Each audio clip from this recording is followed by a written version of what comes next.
me ask you this. I'm listening to this, you know, him talk about the strategic reserves and changing his mind on drilling offshore and whatever. I was actually joking and predicting when he might do this here. The job of a president, and you were there, is to make a tough decision.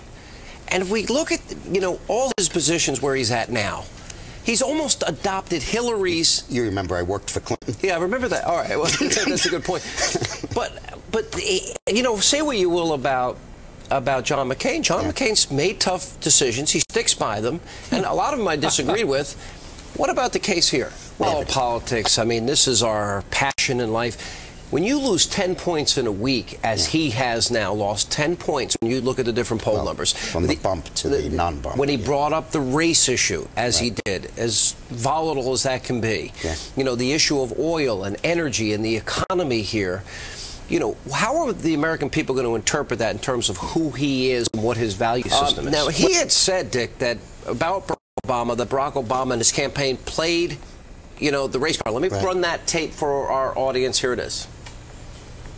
I think that they played the race card on me. And we now know from memos from the campaign and everything that they plan to do it all along. All right. Now, when you factor in Barack Obama, and we've gone into great detail on this program, has surrounded himself with people that routinely slam this country. And then that he said that they planned to do this from the very beginning. The comments he made about dollar bills.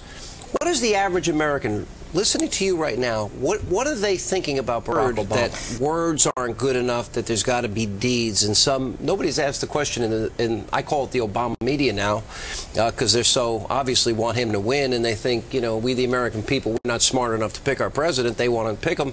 But he made some comments that it's got to be deeds. Should we interpret that to mean that he supports reparations? But you know something, Michael Steele, I got to tell you, if I had to give one great week for Senator John McCain, it was last week. He gained 10 points in the polls. Barack Obama then, you know, the Berlin bounce ends. He plays the race card. He's friends with Ludacris. And now he's really flailing on energy, which has become a defining issue in the campaign. And I think he's a candidate of change. It's the candidate to change your mind every second, every minute, every day. Energy prices continue to be a serious concern for voters and for Congress. In the Senate, a bipartisan coalition calling themselves the Gang of 10. They came together on Friday to promote a new energy plan. That same day, Republicans in the House, they staged a protest, you can see it right there, to force Nancy Pelosi into a vote on offshore drilling. But Nancy Pelosi lay down the gavel, shut off the lights and the microphones, and ended debate, and they adjourned. But will such a vote ever take place? She refused to give a clear-cut answer this Sunday on George Stephanopoulos' show. Senator Landrieu, we've missed you. How are you? I'm just fine. Thank you for asking me to come back on tonight. I'm glad to be with my good friend Bob Walker. All right, and your good friend Sean Hannity. We missed you. Welcome back. We're glad. But I actually think, Senator, we're gonna agree tonight. The reason I'm saying that is we had a little bit of a run-in the last time the senator was on. All right, here's what I want to ask. Senator Landrieu, Barack Obama says it's going to take 10 years. It's not going to have an impact on prices. He wants a windfall profit tax on oil companies. That has been his position. Now, I'm trying to think, during World War II, our Navy was decimated. We were able to organize our armed forces, defeat the Nazis, defeat Imperial Japan. We did it in 4.5 years.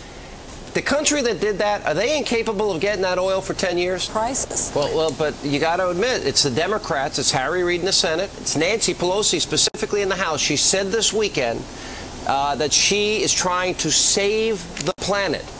Now, I'm with you. I'm for wind. I'm for solar.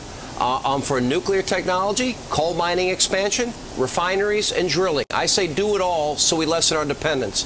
I think Sean Hannity and Mary Landrieu found agreement. You agree with all that?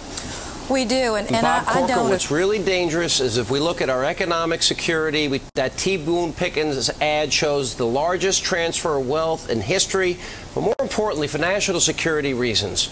I mean, a lot of the oil we're importing are from countries that do not like Americans. and we have as many resources as they have in the Middle East, how are the Democrats, like Nancy Pelosi, allowed to dictate and prevent an up or down vote for the American people? We've been on a lot of events together, and you always say you work among heroes, and this is just the latest example. And tell these guys they're in our prayers, and Godspeed, and safe home, my friend. We'll see you when you get home. A new book about Barack Obama tackles what the author calls the media-created myth of Obama, and it also looks at his ties to corrupt Chicago politics, his relationship with Tony Resco, and his claim to be the candidate of reform.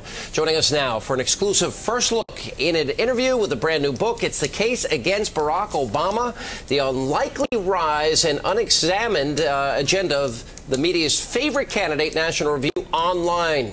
Our KALO friend, political reporter, David Ferdoso. David, welcome aboard. Good to see you. Thank you. We love everything that's going on there.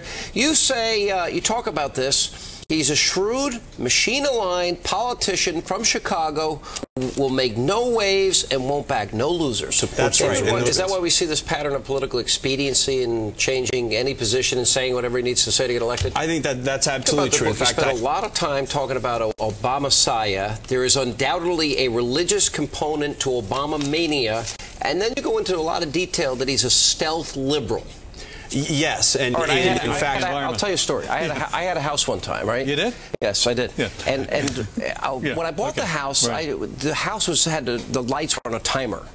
Okay, so I had one neighbor that thought, okay, now that there's a new neighbor, I'm going to make them, lower the house wattage. Anyways, we got a note. They called the town first instead of just asking me. And I said, sure. I lowered it dramatically. I just basically knocked it down, changed the timer, changed the lights. And the person still complained bitterly and was really mean about it. So you know what I did?